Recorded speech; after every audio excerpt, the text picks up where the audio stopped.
Evening everyone.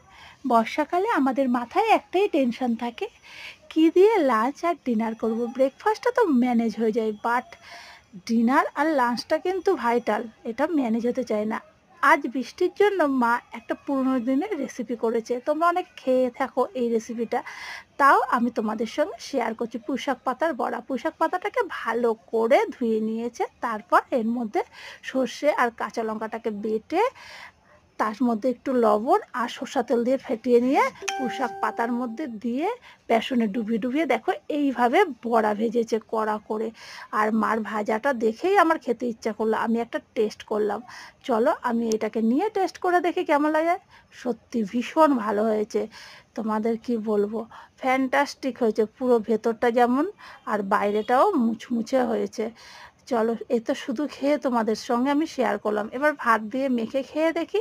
দেখো গরম গরম ভাতের সঙ্গে আর গরম গরম বড়া, আমি পুঁইশাক পাতাটা আর সর্ষেটাকে বের করে নিয়েছি আর বেসনটাকে একটু আলাদা করে রেখেছি, কাঁচা লঙ্কা আর সর্ষের তেল দিয়ে ভাতটাকে মেখে নিয়েছি। বিশ্বাস করো, দারুণ লেগেছে, পুরো ঝাল ঝাল। যারা বিশেষ করে ঝাল খেতে ভালোবাসো তাদেরকে কিন্তু আরও বেশি ভালো লাগবে। তোমরা একবার হলেও বাড়িতে এটা ট্রাই করে দেখতে পারো। আর রেসিপিটা ভালো লাগলে লাইক শেয়ার কমেন্ট করতে একদম ভুলো না কিন্তু।